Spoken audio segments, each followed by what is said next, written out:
Ah, yes. You may be able to hear the sirens that herald the arrival, at least the first Wednesday of every month, of the High Noon Hemp Show. And of course, if you're watching us live, it can mean only one thing. Well, it means more than one thing. But the main thing is it's time for the High Noon Hemp Show because it's noon Eastern time on a Wednesday, and that's what you do at noon Eastern time on a Wednesday is watch us. Welcome, everybody. Of course, you can find us in many places, video live and on demand. We got the Facebook. It's the Temptations Beach Facebook page. We're also on the old YouTube where it seems to be a better picture if you want to go that route. The Jedi Hemp YouTube channel is where you can find us there and at Temptations on X/Twitter, whatever it is you call it. I'm Stoner Jesus. I do various things on the interwebs that you can search if you feel like it. He is Beach. He is high above the Temptations in Sharonville, Ohio at the Hemp Quarters Beach. How are things this week in the world of Temptations? The alarms are going off. It must be the first Wednesday. It is May 1st. I can't believe we're almost halfway through this year already. Here we are. Thank you for joining us on the High Noon Hemp Show here on this glorious, glorious Wednesday in Cincinnati, Ohio. Indeed. Just remember, the FDA has not evaluated this show for safety or efficacy. And we have more on the FDA later. That being said, let's go ahead and get our pledge out of the way and get to this thing. I pledge of allegiance to the hemp fields of America and to the soil in which is planted. One seed under the sun with responsibility, sustainability, and thrivability for all. All right, there you have it. So this week, we start with the product spotlight. 4 from the store, 1 from my door. Well, we're going to do gummies. It's just going to be it's a gummies day on the High Noon Hemp Show. Gummies is what everybody seems to want these days. They are very popular all over the world, I believe. So the first gummies, these are actually the 13th floor. This is like a 3-pack.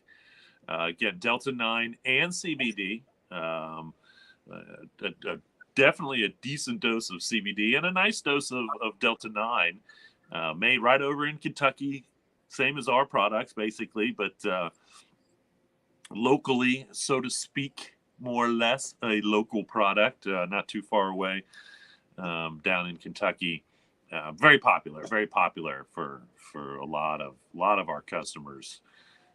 Really like these 3 packs. Comes in 3 different flavors there, one way or another. I think there's a lemonade, a mango, and a blue raz or something like that. So it's a good way to see if you'd really like that.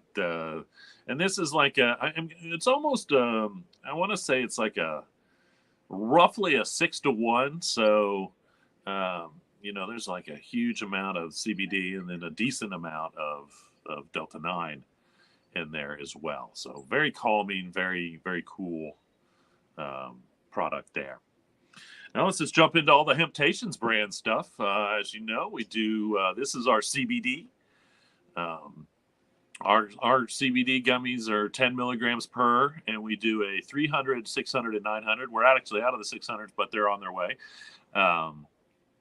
And so, again, Kentucky grown, Kentucky processed, Kentucky manufactured, all that right across the river, basically. So again, all of our products are about as local as they can be with not being made in Ohio. The reason they're not made in Ohio is because Ohio has some of the dumbest hemp laws as far as farming goes and restrictions. Again, it costs you $1,000 just to grow it. Then you got to have it tested, and then I believe you have to pay another $1,000 to some crazy processing fee. So if you want to make a hemp product in the state of Ohio, you have to pay even more to do it. And so it's really holding industrial hemp up, in my opinion, in Ohio, and that's why Kentucky is going gangbusters with it, just like they used to before 1937. So. Also our brand, we have D8 gummies. And again, so you got CBD as like a 0 as far as side effects. Okay. It does what it's supposed to do for people. It does what it's supposed to do for our customers. I like to say CBD is working when you don't feel anything, meaning whatever it is you're using it for. Maybe it's anxiety, maybe it's pain relief, maybe it's sleep issues. You don't that stuff goes away, but you don't have any euphoric side effects. With the Delta 8, it's definitely still on the calming side of things. And I classify it as about a 2 or a 3, in my opinion, as far as the side effects. You do feel some of it. You know, you are going to feel a little bit of the side effects, as far as how it works with the calming part. You know, and I know that D8 kind of has a bad rap out there because they refer to it as synthetic. Okay, well, it's, I know synthetic has a bad rap as a word because most things that we think of synthetic, in my opinion, and this is me, um, I picture then that it's made out of oil or something. But by definition, synthetic just means taking one thing and turning it into another thing. When it comes to Delta 8, they're just taking one part of industrial hemp and they're chemically turning it into Delta 8. And so it's still, you know, it's not a bad thing that it's synthetic. Um, it's just a process because the Delta 8 numbers aren't high enough to get enough Delta 8 out of it naturally. I am sure that they're trying to figure out how to breed higher Delta 8 flour so they can get it naturally. But right now it's made synthetically. Um, but again, you know, a lot of our customers really like it for its effects. Um, and then we have, of course, our Delta 9. That's right, THC is there because, once again, we can have that 0.3% allowable amount of THC Delta 9 in industrial hemp flour. We can put that in everything from gummies to carts to tinctures. You know, basically, we can have Delta 9 in every form except for flour. That's flour is the only form we can't have it in because then the numbers would be too high and that wouldn't be industrial hemp anymore. But because it's legally extracted from industrial hemp, it's 100% legal, federally, state-wise. No states have actually banned that I know of or have even tried. Everybody's still going after Delta 8, which we'll talk about more in the news later. Uh, but you know, and I tell everybody, this is the exact same THC Delta 9 that you would get at a dispensary or a legal store. Because once again, they've got it down to the distillate, and it's the exact same thing that they put in the gummies and all that stuff. And you know, our prices are better than the dispensaries in Ohio anyway, because once again, Ohio messed all that up too. Yes, we have medical marijuana here in Ohio. Yes, it's probably still one of the worst medical marijuana programs in the country. Um, and you know, that causes like super high prices and all these things that are it's just not set up the way it should be, in my opinion, one way or another. But so you know, we'll see how all that works out in the long run. But again, exact same stuff. If you buy a 10 milligram, and again, ours are actually our Delta 9 and Delta 8 gummies are 20 milligrams per piece. So if you go to anywhere and you buy a 20 milligram THC Delta 9 gummy, it's the exact, so you'll get the exact same thing out of ours. And it's just over the counter. No medical marijuana card required. No special anything. Yes, we do, in fact, card people. We do not sell to minors when it comes to the Delta 9 and the Delta 8. You know, it's not the law, but we still do it because I do think it's probably, well, it is the right thing to do when it comes to anything that causes euphoric side effects. I do think that you should be an adult, 18 years or older, not 21, 18, to consume these things. You know, and so yes, we do in fact card, which is a you know, kind of a reoccurring effect here in Ohio, because they tried to ban it.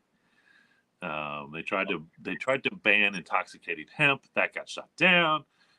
They started a new bill that would make it 21 and older, and that kind of has kind of gone by the wayside. Um, And the latest thing I saw there locally is that now Governor DeSwine is trying to outlaw packaging that makes it look like it would be appealing to kids, which is, once again, just the most ludicrous. Florida did this. It's the most ludicrous ideology ever. Again, I'll say it once, I'll say it again. It is up to the retailer to do the right thing when it comes to carding someone for these products. I don't care what the package looks like. Okay, if the package looks like it's candy, guess what? It's not going to be out on a candy rack for some kid innocently grab and buy and take home, not knowing there's Delta 9 in it. It's probably going to be behind the counter or in a case to begin with.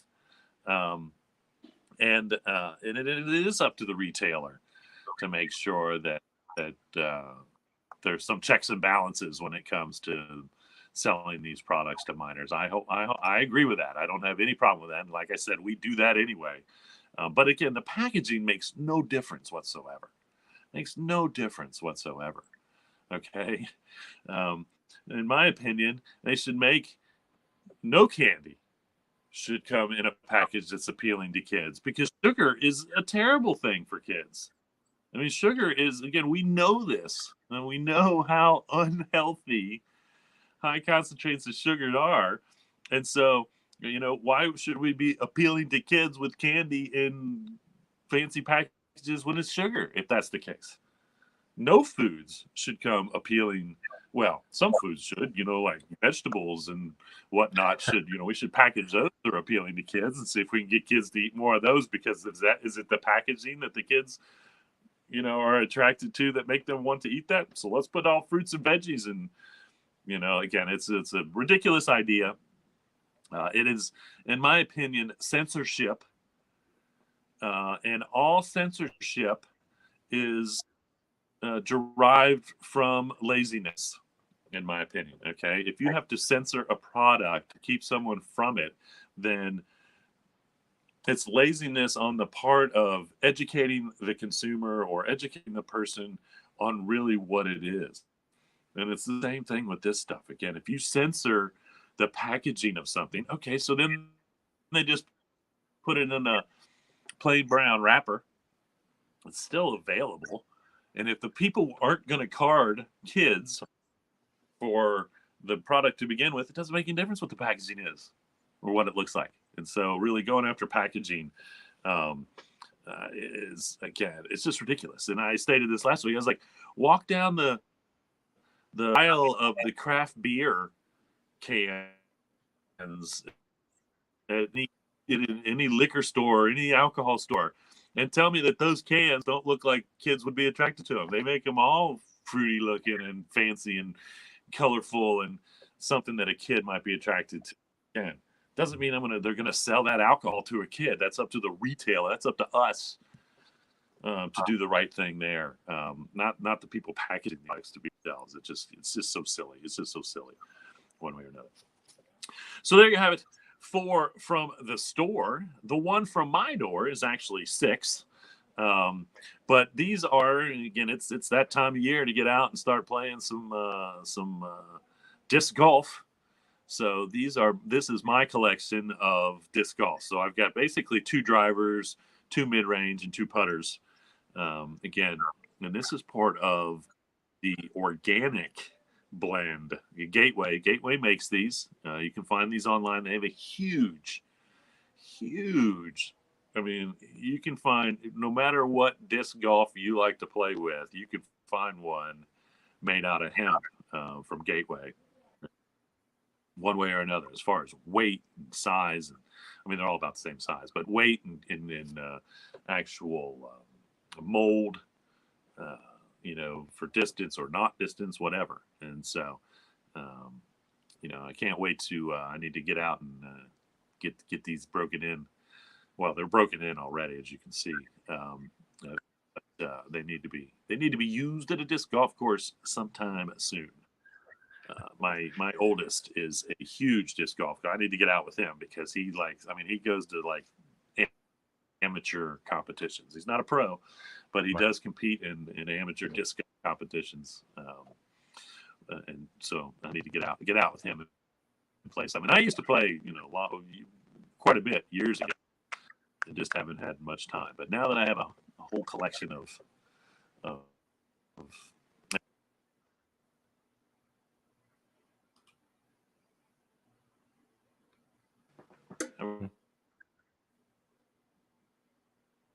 think we were glitching a little bit.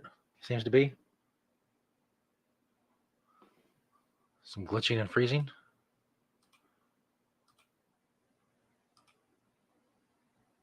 Now I'm not getting audio. Oh, there we go. Now I'm getting some audio. Am I back? I think so. So anyway, my biggest fear is actually losing these in the woods at some of the frisbee golf courses, if anything else. So either way, there you have it. 4 from the store, 1 from my door here on the High Noon Hemp Show. Now, of course, that brings us to the part of the show where we continue. I think we're pretty good. There's some glitching, but it was frozen there for a second. But I think we're back for the very important part of the show. They're all important, but it can be argued that this is the most important part of the show, because this is the part of the show that may get more worldwide fame for hemp due to us getting a hold of and getting the notice of the Guinness World Records people, which they still don't seem to care. They care about a lot of other garbage, but not about hemp. We're going to make them care, or at least bug them to the point where, like, hey, okay, we'll look at it. Whatever it takes. In any case, it's my long-winded way of saying that every single show I ask Beach a question, and he tells us all about his massive hemp clothing collection in the beachwear segment. All I have to do is say, what are you wearing, Beach? That's true. If you're curious, on a nice, what's going to be a nice summer day here in spring in Ohio. Indeed. Now you'll know. What are you wearing? So basically on the top there, I've got a nice grassroots Satori movement hat. My t-shirt is an No Hemp Equals Jobs t-shirt printed here at Planet Everywhere. My belt holding my shorts up is a Hempies belt. My shorts, which I don't know if I've worn these, maybe one time before, but I don't know if I've ever actually worn these shorts, but these are Dash Hemp shorts. And you can, Dash Hemp still exists. I believe you can go to their website and get some of their clothing one way or another. But these are nice, thick jean material shorts.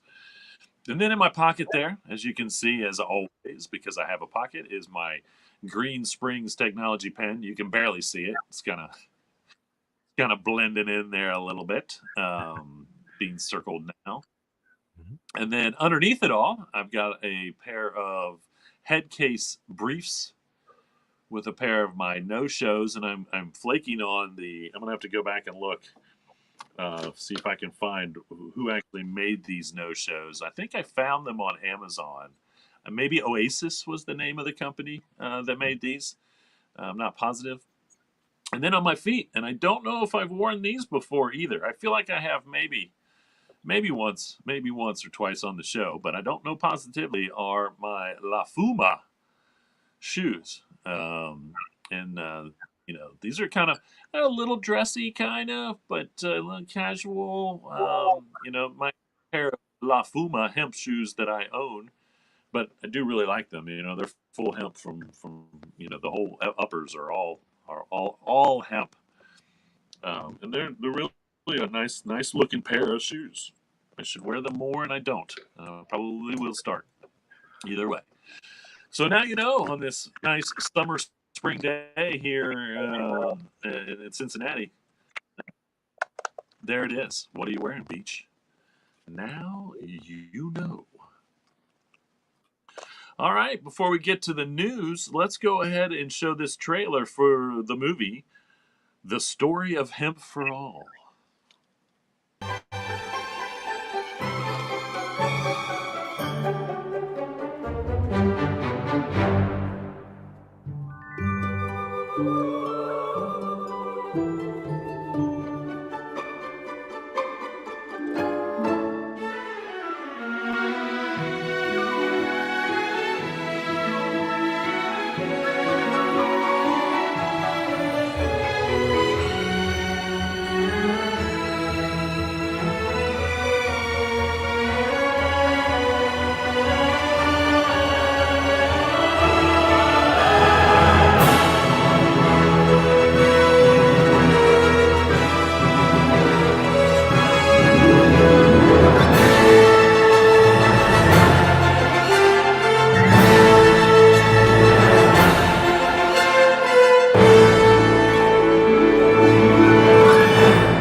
for all. That's the program. That's why the High Noon Hemp Show exists, is because we want hemp for all. Everyone should have hemp. If everyone on the planet had just one hemp thing, maybe two, some clothing or something else, man, it would make the whole difference. And eventually, when it's all replaced by hemp, what a great world it will be. So Canada, I talk a lot about how Canada is the largest grower of grain. It looks like they grew over 130,000 acres of hemp last year, or that's what they average in a year. And again, majority of that is for grain, but there is a huge programs, some big movements up there, trying to get the fiber and the construction materials more used. But again, when they grow for grain, the stalk left over, and that stalk has the fiber and has the hurd or the shiv that we make hempcrete out of. And so if we just turn all that biomass into products, it would just be amazing.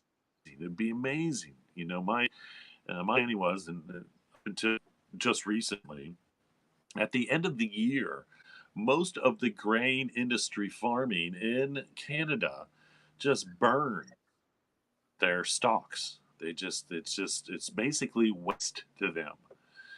And all of that 130 acres of stalks can be used for, making clothing, bedding, anything, sheet and pillowcases and towels and anything material wise.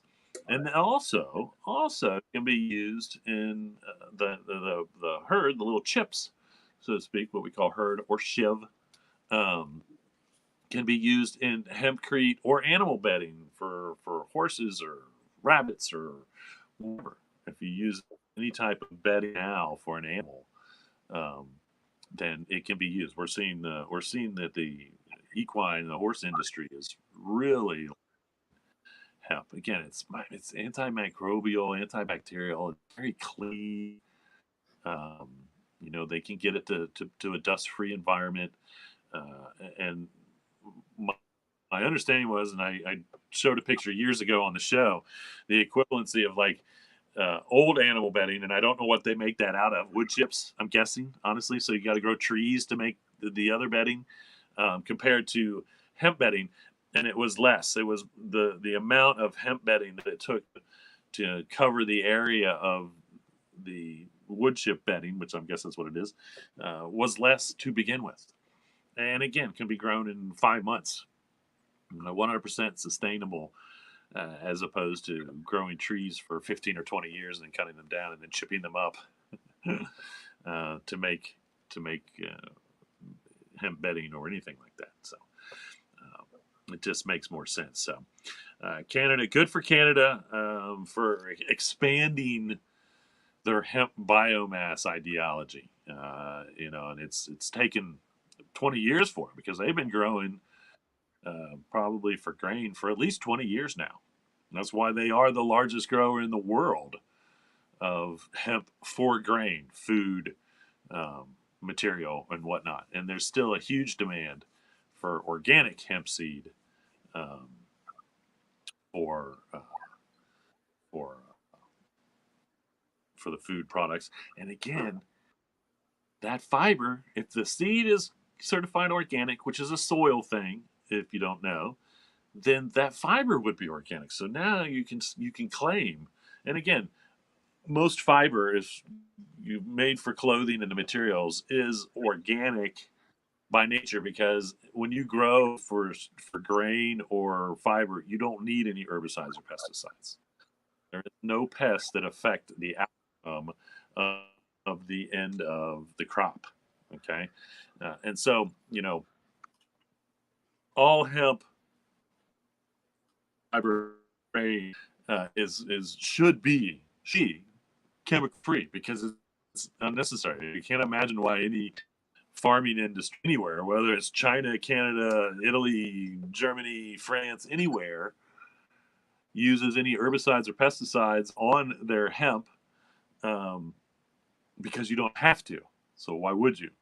And so again, it is all chemical free, while growing. But to put organic, then it has to be a soil rating. But you know, organic hemp clothing would be, again, it wouldn't make any difference. This shirt is organic by nature because it didn't require any herbicides or pesticides for the fiber to be grown,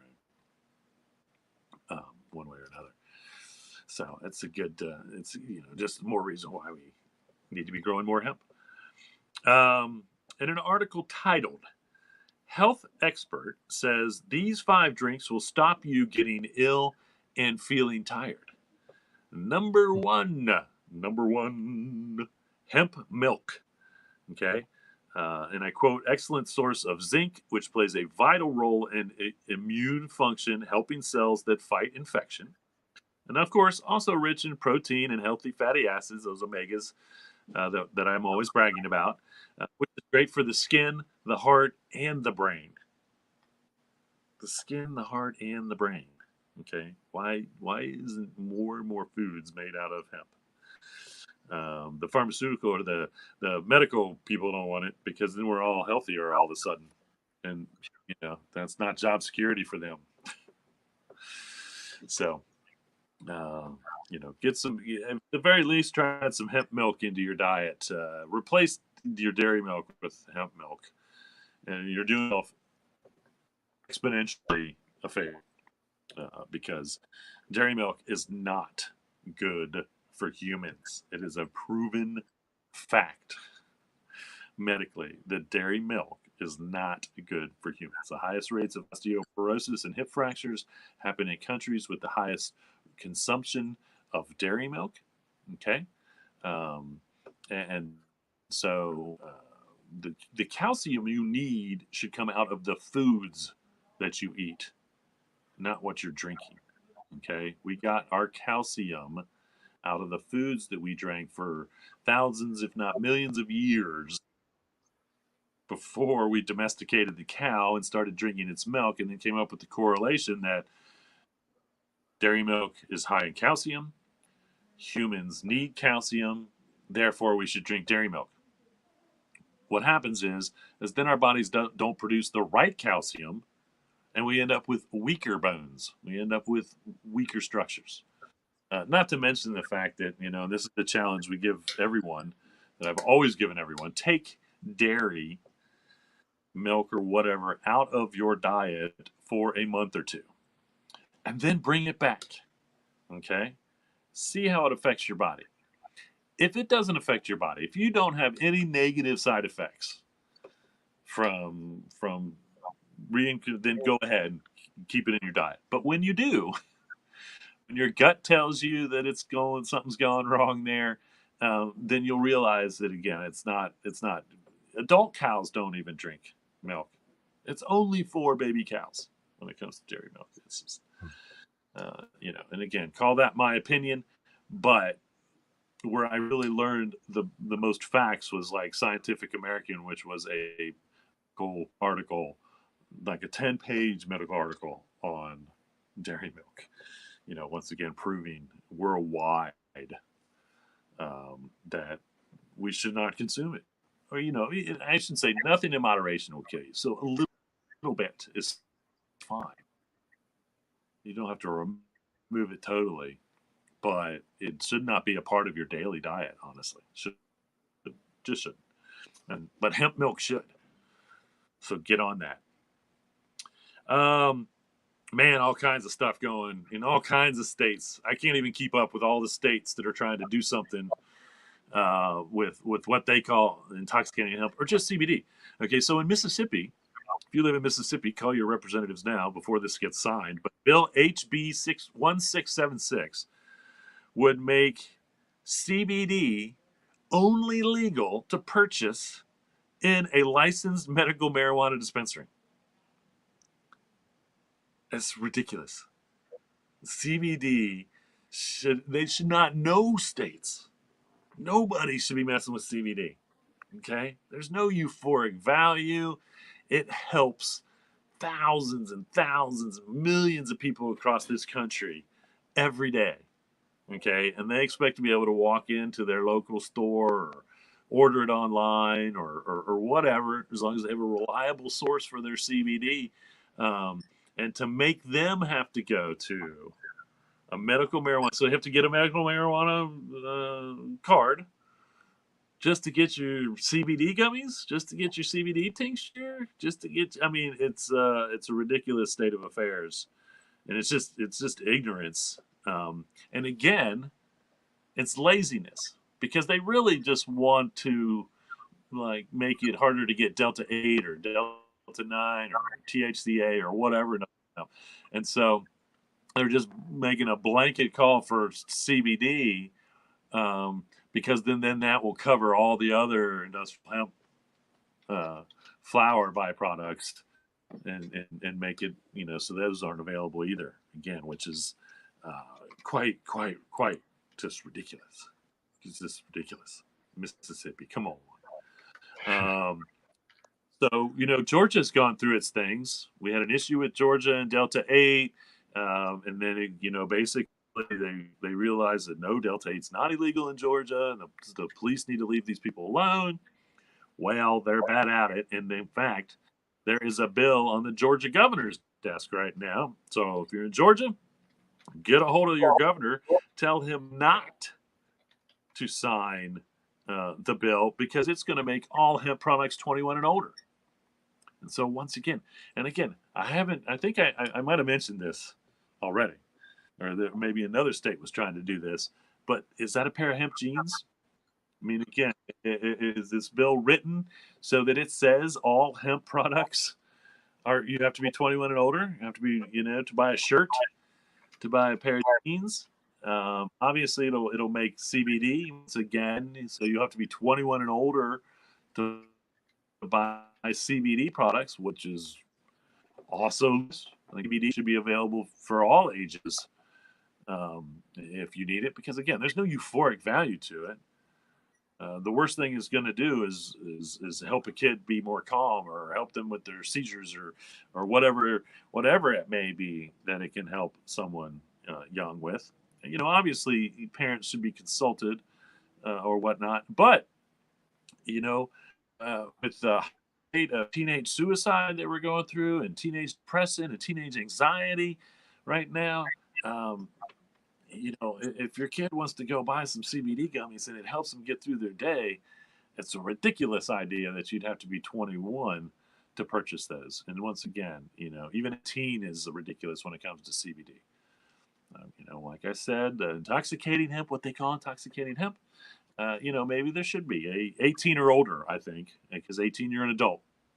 And I've been saying this a lot recently. I was like, are you an adult when you're 18 or are you an adult when you're 21?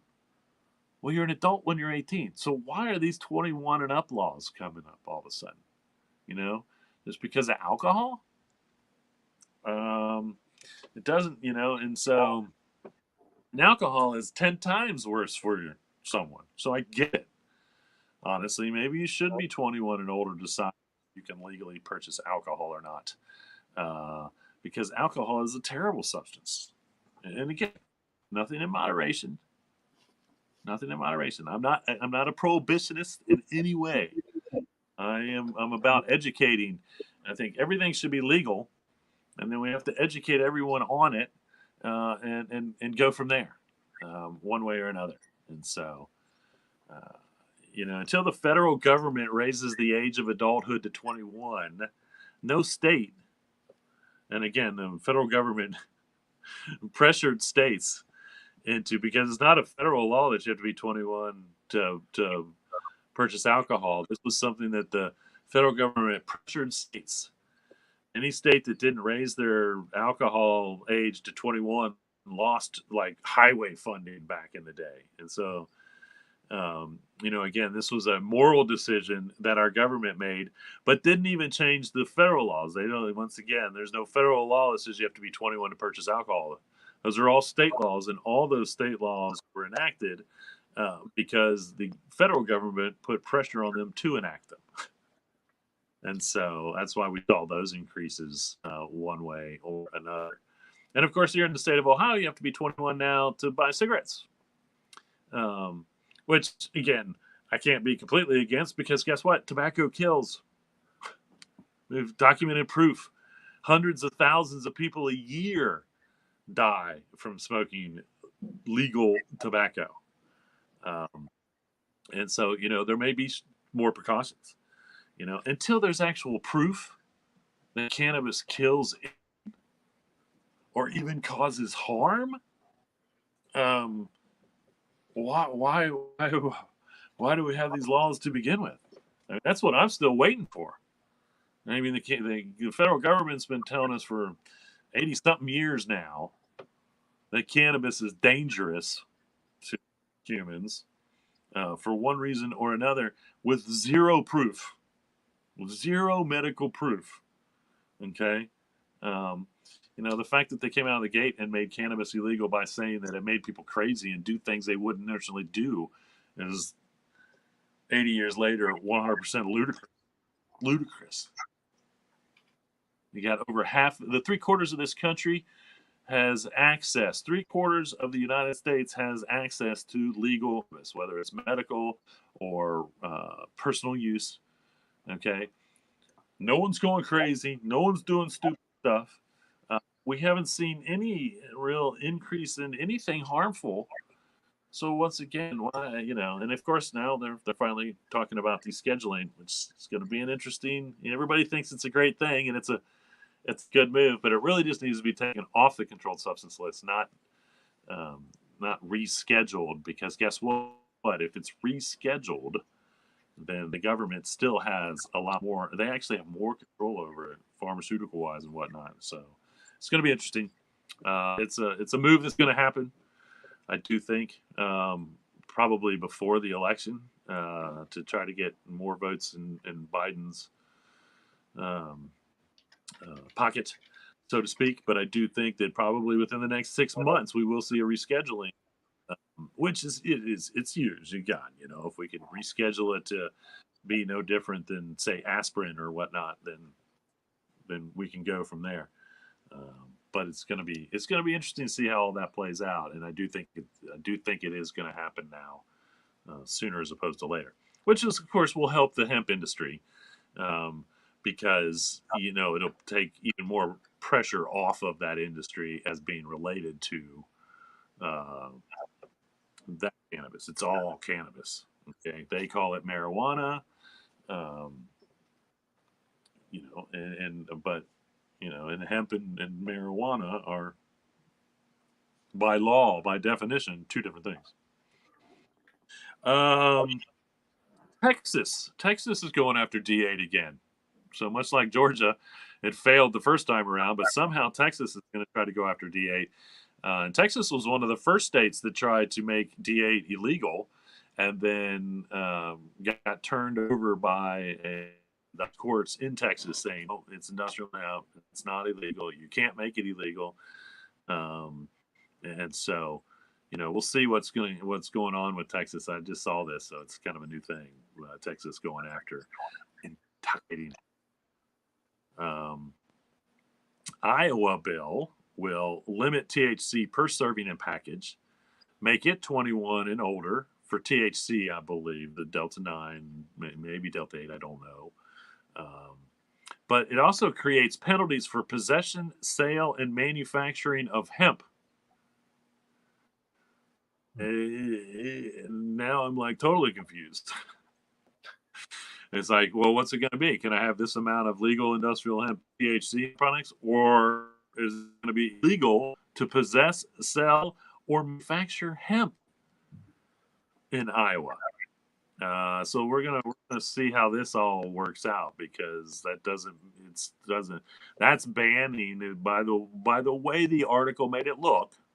That's just banning industrial hemp, period. Like, why worry about how much legal industrial hemp THC is in a product if you're actually legitimately banning the possession, selling, or manufacturing of hemp? And that's how it was worded. So I was doing, but sheesh, that's going to be interesting to watch. Now, again, I don't think it's gotten anywhere yet. And so hopefully they'll realize that if they do that, then they won't even be able to grow industrial hemp for, once again, fiber or grain at the very least. Which leads me to a great opinion article title, which is, and I quote, "Roundup is safe, but hemp drinks are nefarious in the Iowa Senate." So, again, um, keep letting your citizens use Roundup. That's really helping them. But don't let them have any CBD one way or another. So we'll see what happens there with Iowa.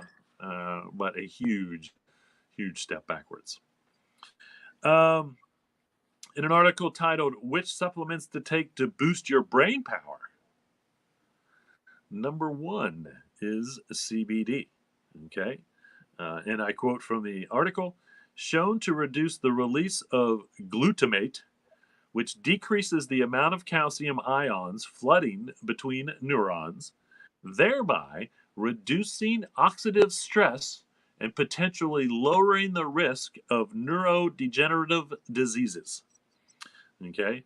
And I think it was just last week, talked about a study that was showing once again that CBD may be very good at fighting, and this is once again more proof of that because this is basically what that study showed, um, fighting neurodegenerative diseases. Okay, keeping the brain from going bad quicker. And so, once again, we're going to see in the next 10 years, honestly, in the next 10 years, we will see a recommendation to take a certain amount of milligrams of CBD if you're a certain age to keep your brain from, or just keep your brain as healthy as you can as long as you can. Okay. Um, and so uh, this is big for all those Alzheimer's and all those neurodegenerative diseases that are brutal to experience from the outside, um, at the very least. And so, again, brain health is huge. So, I've talked about hemp oil. They were just talking about hemp oil being good for the brain. And then you put CBD on top of that. I see our CBD comes in hemp oil, so there's a double positive for your brain, one way or another. And that's one of the reasons why we did it. Um, Article 8 Ways to Get Hemp Seed in Your Diet. Number one, sprinkle over yogurt or oatmeal. And you really sprinkle it over anything, a salad, anything where it might fit in. And the hemp hearts, a slightly nutty flavor to them. But if you mix them in with stuff, you probably wouldn't even taste them. But you would still get that beneficial healthness, that health benefits from them, which is once again the protein, the omega 6s, the zinc I was talking about earlier, magnesium, all these things. It's just chock full of vitamins and minerals and all these things that are very healthy for the human body. And once again, skin, heart, and health, or skin, heart, and brain. It's good for all of those things when you eat it, one way or another. You can blend it into a creamy sauce or dressing. I've seen pesto dressings, anything like that. It's probably kind of endless as to what kind of sauce, hot sauce, any kind of sauce that you could add it to get that beneficial health parts of it, one way or another. Says you can upgrade your pancakes and waffles. Mhm. And basically what it said there is just add a couple spoonfuls to your mix.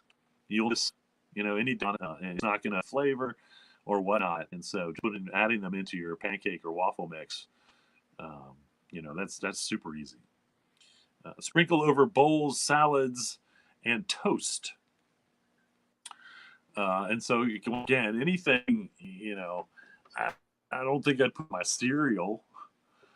You probably would if you did, to be honest with you. But everything else, just like that, bowl salads, toast, uh, sprinkle a little over some peanut butter and eat that. I just recently read another article about how a couple spoonfuls of peanut butter is very heart healthy, actually. Be careful because a lot of people are high in sugar, so watch what peanut butter you're getting. Um, but peanut butter is super healthy for you. And then again, you could just put some hemp seed on top of it, and I think that would be a great way to get a couple spoonfuls of hemp and peanut butter in your system daily, one way or another. Use them in breading. So if you make bread in any way, or you bake, once again, just maybe start with just adding a couple spoonfuls into your ingredient, and how that may affect or not affect your consistency at the end. But once again, it's not going to change the flavor of anything. You're just adding a super healthy.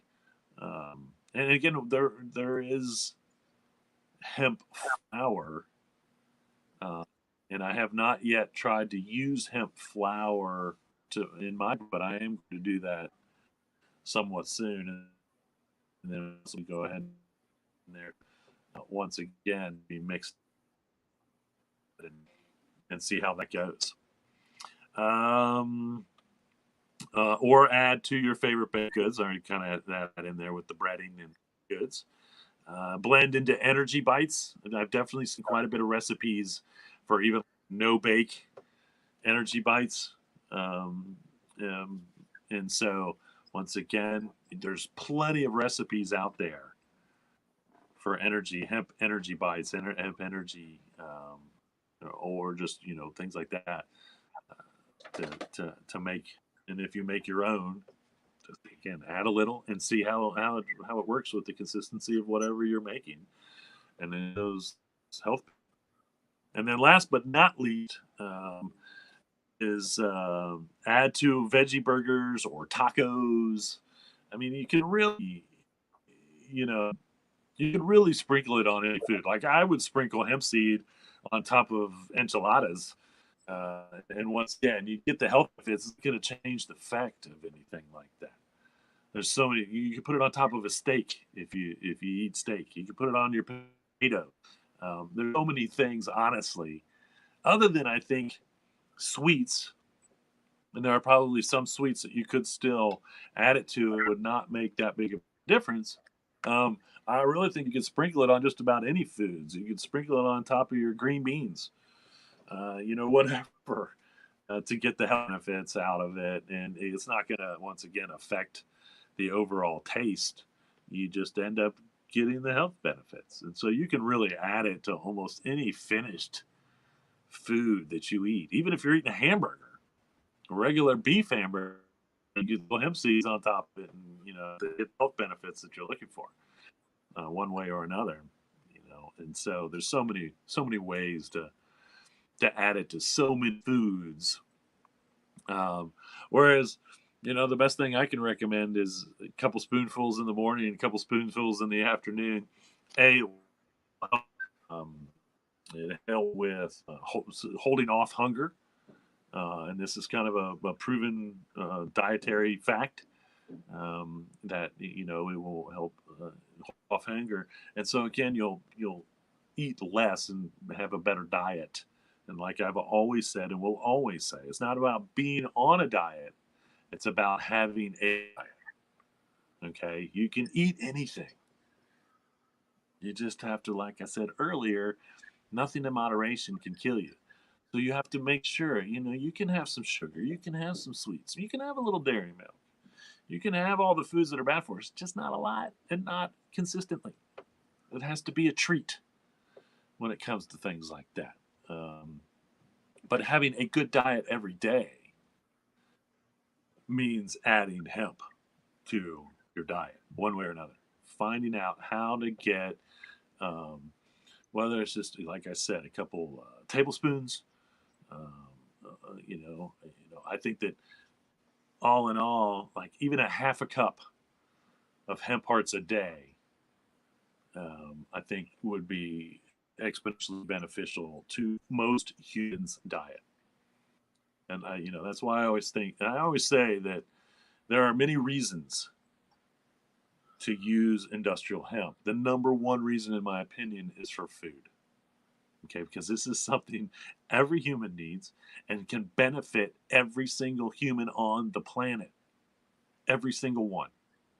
Okay, and so until hemp foods are available, or the price comes down for hemp hearts, because they're still expensive, because guess what, Canada's the only country growing them, and they're trying to keep up with the demand in the United States, and they can't do it, so it's still expensive. That's why we need our farmers to be growing as much grain as humanly possible, so we can get the price down, and then we can get it in every food that it can possibly be in, one way or another, or just be able to buy a big bag of it for much cheaper and add it to whatever foods you want to at home. Again, I think that a couple spoonfuls in the morning will help a lot. I have seen that as a diet, um, the hemp seed diet. And basically, again, it was just a couple tablespoons in the morning, a couple tablespoons in the afternoon, early afternoon, to help you get through the day and eat less, which is good, because most humans need less calories than they actually exhume, um, one way or another. And that's how you work. That's how you watch it. Is have to figure out how many calories your body really needs to stay at its ideal body weight, and then that's what you have to stick with. If you exercise more, you get to eat more. That's just how it works. And if you have a very sedentary life, you just sit around, you don't do a lot, then you have to eat less. That's the way the body works. And if hemp hearts can help you eat less and not make you feel like you're starving to death all the time, um, why wouldn't you do that? Why would you not do that? All right. Well, the only two pictures we have, the only two pictures that we have this week, come from, and it's actually like an art exhibition over, and I think it's in Italy.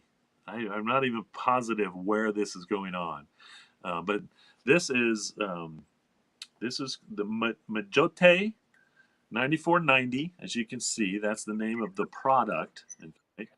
And this bedding is actually made from, and I'm sure I'm not going to pronounce this right, Tafu. This is why it makes like it's like over in Asia somewhere, which is actually a super fine century-old weave of hemp. And so this is taking a weave of hemp that's been around for at least hundreds of years, and then incorporating it into their material. And then also a part of this, it's called the SECCI, SECCI Milano exhibition. And again, this is going to rival my goal for the Guinness Book of World Record of most hemp goods. There's actually a display. There's not 1,500 hemp artifacts in this picture, but they have a display that's supposed to have 1,500 hemp artifacts, everything from yarn wheels to fishing nets. And so everything on the table there is some different kind of hemp thing. And obviously that's like an old hemp rope, or oops, I'm disappeared. Oops, I'm disappearing again. I think you're But back. again, I would almost travel if there really is an exhibition that has 1,500 different hemp artifacts, from, once again, yarn wheels to fish nets as they describe it. I would truly love to see that. I'm gonna have to do a little research into this exhibition to see if there really is. um, because I even have trouble picturing 1,500 different hemp artifacts, but that would be unbelievable. And all of them should be just on display for the whole world to see. Um, once again, as to all the things that hemp has done in the past. These are all artifacts. So this is all stuff that humans have made out of hemp in the past, which doesn't even count for all the new stuff that we're making every day. Every day.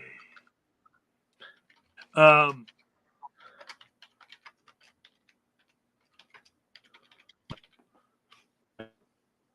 Yeah. I told you there'd be the FDA. They have that they will not approve CBD as a supplement. They've even said, and this is what I think is interesting, is they've even said that the government has to step in and do something. Okay, now we've had, and again, I don't understand how the FDA hasn't had enough time to realize that CBD should be at least generally ruled as safe, gras, as we say. Okay, we've been Temptations has been selling CBD for 12, 15 years, way before we could grow it here in the United States. Okay. Since 2014 to now, 10 years, okay, we have grown CBD industry to huge proportions. No one has died. No one has gotten sick that we know of. No one has, I mean, again, had enough ill effects. The government, the FDA, shouldn't approve it as a supplement. I feel like there's been enough medical studies even that say it should be approved a supplement, but they're not going to do it. They're not going to do it. They've officially said nope. They've had all the pressure they can, and so they're going to force Congress. They're going to force the government to do. I don't know what kind of bill you write that says, "Hey, CBD should be a supplement, so it should be legal." FDA, you have to do this. I don't know. I don't know how that works, but it is quite ridiculous that the FDA, um, with all the education that they have had to have gone through, all the research that hopefully someone in the FDA has been doing, would show that this should be something that should be approved as a supplement. Um, and so, again, it's totally legal. It's a labeling issue. Okay, I can't put on our products dietary supplement or supplement um, because it's not been approved by the FDA as a supplement. So we don't have that on our labels, and people still use it as a supplement every day, uh, and they continue to do that day in and day out without any harm. Again, if not beneficial therapeutic value to it. So I don't, once again, understand why the FDA doesn't want to. Part of me says I understand why the FDA doesn't want to put their stamp on it, because the next thing you know, they do, and then someone blames CBD for something, and then the FDA is held accountable. I don't think that can be held. I don't think that can happen. I just don't. Okay. I mean, I think that even if you died of a B12 overdose somehow, if it's possible, that you could hold the FDA accountable for that this was safe. I just don't think you could, one way or another. So we'll see. We'll see what the government does with that information and go from there. But until then, do not call your CBD a supplement. Just call it CBD.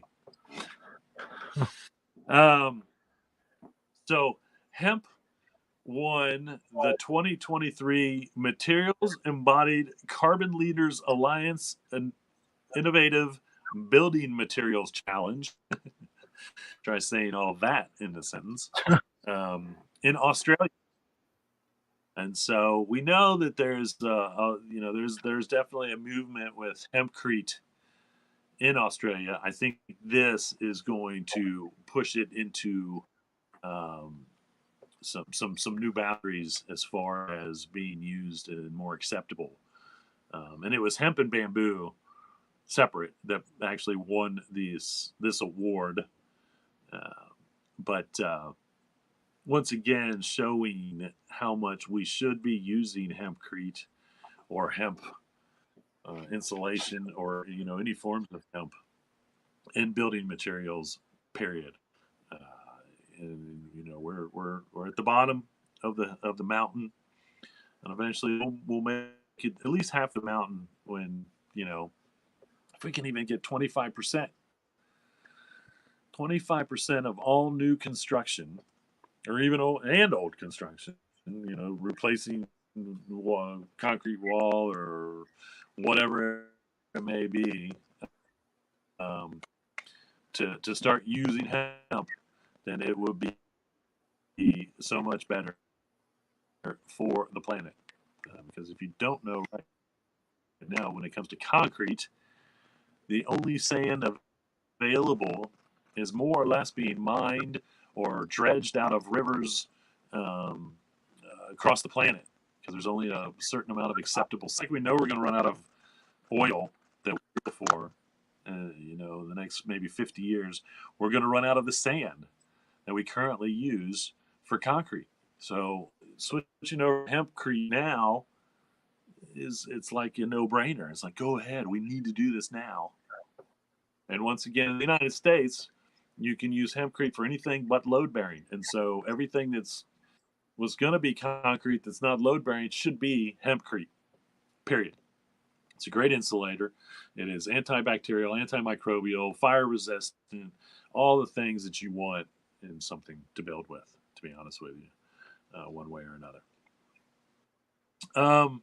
Well, I didn't realize this, but apparently California has an illegal hemp problem.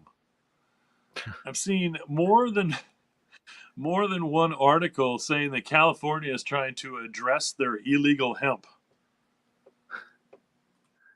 I can't even fathom what that even means. In all honesty, I don't know how anyone could have an illegal hemp problem. Okay, hemp is legal, and I know it's legal in California. Hemp is legal in California, so how can they have an illegal hemp problem? I don't know. If you're in California and you've had an issue with illegal hemp, I would love to know about it, because I don't even understand what that can even incorporate. That can even mean in California. So good luck with that, California. Tuscarora Mills in Pennsylvania looking to expand their hemp material production. And again, Pennsylvania is, they're the state is issuing grants for hemp, non-CBD related, I think, for materials and grain, research, and all these things. So it makes sense. But here's yet another mill that's going to take hemp fiber and make it into material in the United States, wanting to expand, which I think is great. And I also learned from this article that William Penn, which I'm pretty sure Pennsylvania is named after, in 1681, he wrote a colonial charter, okay? And this encouraged the production and processing of hemp for textiles. 1681. And again, I've said it once and I'll say it again. Hemp was vital in the conquering, not just the conquering of what we call the United States now, but defending what we call the United States now and becoming the United States. Um, and so, and I have to add this: right, wrong, or indifferent about the subject. And again, a lot of me says wrong, because once again, the Europeans came here, called it their own, and kicked the natives basically out, or killed the natives, or moved the natives, the indigenous people that were here, who's the true citizens of America, the true, if, and again, the problem is that the indigenous people here didn't believe in owning land. Okay, all the land they lived on, in their opinion, was borrowed. Okay, and then the Europeans came over with the idea of owning land, and the indigenous people lost their land. And so, but and hemp played a huge part of that. Hemp is not indigenous to the United States. The Europeans brought hemp here, uh, and then it once again encouraged the growing. In Virginia, it was legal trade, and if you had so many acres in Virginia, you had to grow dust or material, or textiles. Uh, and so, that's how vital it was. Um, you know, and so it doesn't surprise me. So, but again, Pennsylvania doing a great. They're really wanting to move industrial hemp for fiber and grain forward. And again, that's Tuscarora Mills. So we need to add them to the list of. And again, they want to actually make the material. So right now, most of the materials available from any of the companies that are in the United States are actually imported. The materials imported and then made available to you from Asia 9 out of 10 times. That's where it comes from. So that's why we need to be huge amount of hemp for fiber one way or another. And I'll leave you with this. This is the headline of an article that I thought was quite interesting, and it's basically the article says vegans rejoicing with chicken farmers switching to hemp. And so apparently there's a movement in the country. I don't know how big or small this is. That chicken farmers are getting rid of the chickens and going into hemp. I don't know, hopefully I would only hope that it would be for grain first for the food product, one way or another. Ironically, we're still waiting on the official word for hemp grain to be the first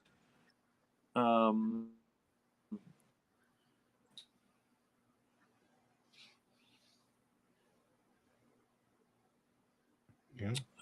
uh, hemp food for livestock.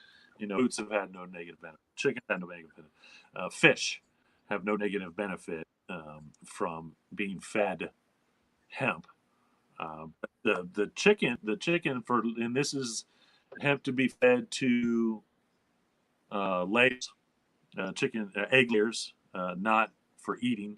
Um, but it's gotten its way all the way up to as high as it needs to be in the government. I think the FDA actually has to approve it, but the study was extensive for years and years and years. The study went on, end the study, and then they say, oh, we need data on just that.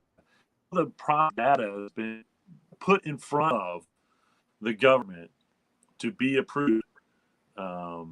It just needs to be done. And I don't know, I reported on this at the beginning of the year for sure. I feel like any day, we're going to get word that hemp seed is acceptable to feed chicken, laying chickens, livestock, and then those eggs will be allowed to be sold. You can feed chickens or cows and whatever feed now, but you can't take that product to the market because it's not been approved as a livestock feed. Once again, that'll be huge because that will boost grain growing as well. And again, if we can just get it accepted to all livestock, then once again we start boosting those grain numbers. Guess what? That same grain is great. The more we grow, the more they find out. Well, I'd rather sell to these people for a human food product than maybe to these people for chicken feed. But either way, it's great. It's the world we should live in. Why, once again, and this is part of the criminalization feel of industrial hemp that's out there currently, this is still part of it. I mean, if a farmer says, "Can I cast grain?" No, not if you plan on selling your cows to the market. Well, then I feel like I grow it down. That sounds wrong. Like if I can't grow it to feed it to my cows, then But I mean, hemp is grass for humans. So the FDA that's been long done with. That hemp seed is generally regarded as safe from the FDA. We have all the nutritional value of it, and we can put that on a label because that's part of the FDA's decision. But you still can't feed it to livestock if that product is going to the market. So it's safe for humans to eat hemp directly, but it's not okay for a human to eat a steak from all the hemp.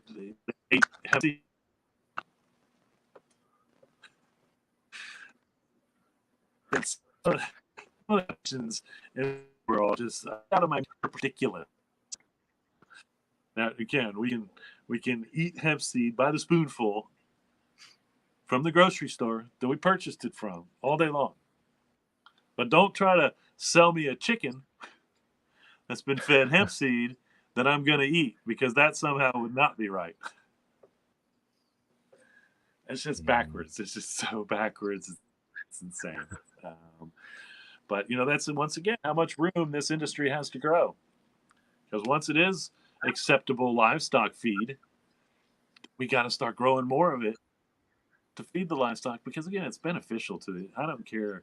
Once again, just as beneficial it is to any food producer to add industrial hemp to their food, it would be beneficial to any livestock producer to add hemp seed to their food, because they get still high in protein, still got those essential fatty acids, still got all those vitamins and minerals that are good for us.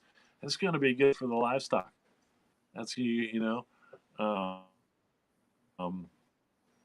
with at least as good a product, if not better product. And in the long run, I think we'll see that we can actually boost the nutritional value, maybe, or just the weight. And if a chicken producer can more weight by feeding hemp seed, then once again you've got a bigger, better chicken to sell to the market when you want to.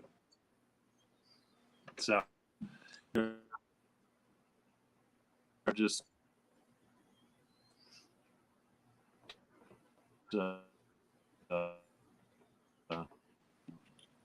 man, what? Okay, you're very much well aware. No, you're ready as far as the grain we need to add to these industries in the United States. So we need to be growing more and more grain, so that when it is acceptable to grow livestock, we have enough for the humans and the animals, one way or another. So, all right, there you have it. Not too many events going on. I won't see you guys before, so have a good Star Wars day. May the 4th be with you. And I didn't have any questions, but I did make my thoughts pretty clear in the show, one way or another. And so with that, I leave you this: reduce, reuse, recycle, make everything else out of hemp. Having hemptations. See you all next week.